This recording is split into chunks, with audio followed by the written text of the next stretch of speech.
Hi, welcome to the video on types of three-phase induction motor starters. Before this, looking on to the different types of three-phase induction motor starters, let us see what is a necessity of the starter in an induction motor.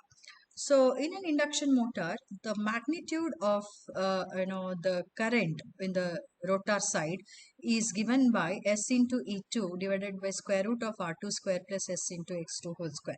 So with this equation, we can arrive with the conclusion that why we need a starter in three-phase induction motor. So when I2R refers here during running condition. So during running condition, slips comes into picture. So mainly the necessity of starter is required for two purposes. One is to limit the starting current, and the second is to protect the motor against overloading and loading under low voltage situations. So any motor having a rating below 5 HP or equal to 5 HP can withstand starting currents around 7 to 8 times of the normal current. In that case, we can only go with doll starters for such type of induction motor. Otherwise, we have to go with different types of starters where we come in the next slides to be used in three-phase induction motor. So in order to limit the current, as I said, there are two purposes. One is to limit the current and one is to protect the motor against overloading and low voltage situation. So to limit this current, if you look at this expression, I2R is directly proportional to the induced EMF on the rotor side. So that means if you reduce this E2, the I2R can be reduced. That means we can limit this current by reducing the E2 voltage that is in the rotor side. Also, we can also look over by increasing in the resistance of this. So where increase in the resistance or decrease in the increase in the resistance will decrease the rotor current during running conditions. So the induction motor also need protection against overload and low voltage. So we need to use starter, and we also need to limit the current also. So there are different types of starters where we come across stator resistance starter, auto transformer starter, star delta starter, rotor resistance starter, and direct online starter.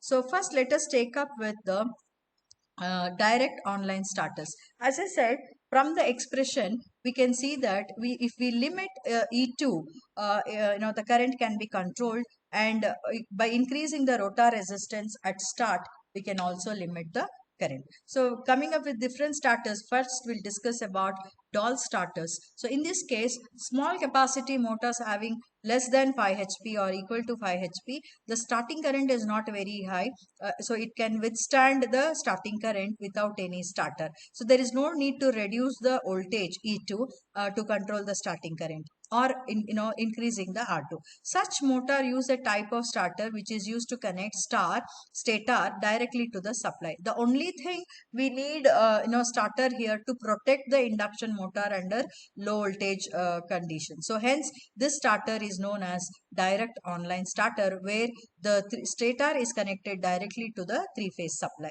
Through this starter, it does not reduce the applied voltage. It is used because it protects the motor from the various severe abnormal conditions like overloading and low voltage. So we don't provide this for limiting the current. So this is the arrangement shown for doll starter. If you look at this, the doll starter has a contactor. There is a contact to keep the coil energized, and there are two switches, that is NO and NC.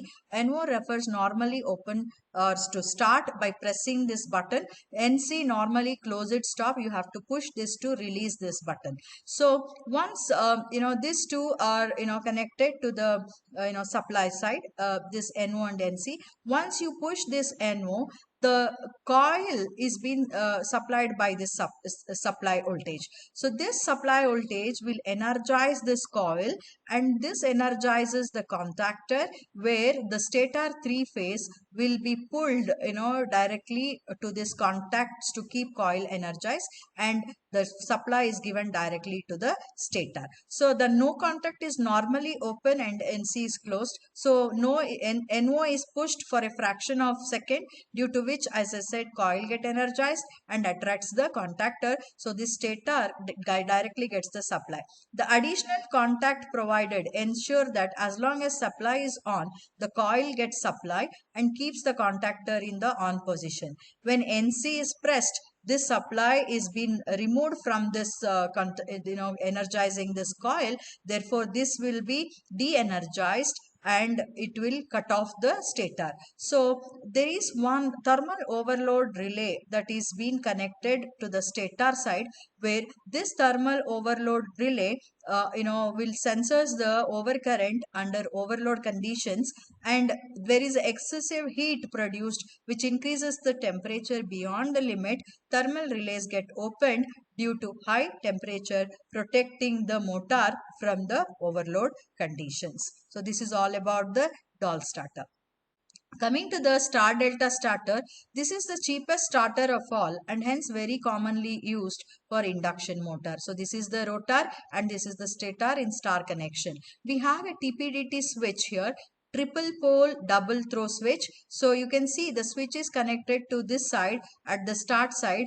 This winding is star connected. That means when a supply is given, because this is star connected at the start, the phase voltage will have 1 by 3 times of reduced with the line voltage. So we are normally reducing the E2 by reducing the supply voltage. So this is under starting condition. So the windings are connected. When the switch is thrown to the side of starting, as I said, per phase voltage get reduced by a factor 1 by root 3. In star, we know that V phase is equal to VL by root 3. So 1/3 of VL will be the voltage in this phase. So due to this reduced voltage, the starting current is limited, during the start. So when the switch is thrown to the run side, okay, this side, so then this winding is connected in delta, so across the supply. And remember, this switch will get switch over to this side, run delta side, only when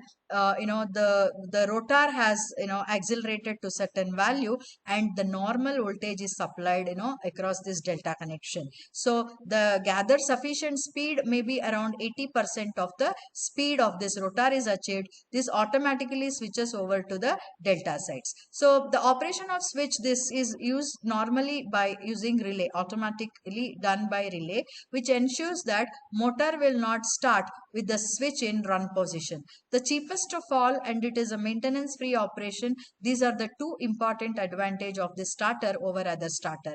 The limitation is it is not suitable for delta connected motors, and the factor by which voltage is 1 by root 3, which cannot be changed. So as we seen, there is a relation, that is a ratio of starting torque to full load torque. As we know, torque is directly proportional to the square of the current. So if X is a fraction of load, by which the voltage is reduced, is a factor, sorry, not a fraction of load, it is a factor by which the voltage is reduced, then TST by TF is equal to X square into ISC by IFL whole square into the slip under running condition. So as we know that reduced voltage in case of star delta starter is 1 by root 3 times of it. Since we are squaring it, so 1 by root 3 of square will be 1 by 3. So finally the equation is TST by TFL is equal to 1 by 3 of ISC by IFL whole square into ISF. Here the ISC is the starting current when it is star connection with reduced voltage, and IFL is the full load current when delta connection at rated voltage. Thank you for watching this video.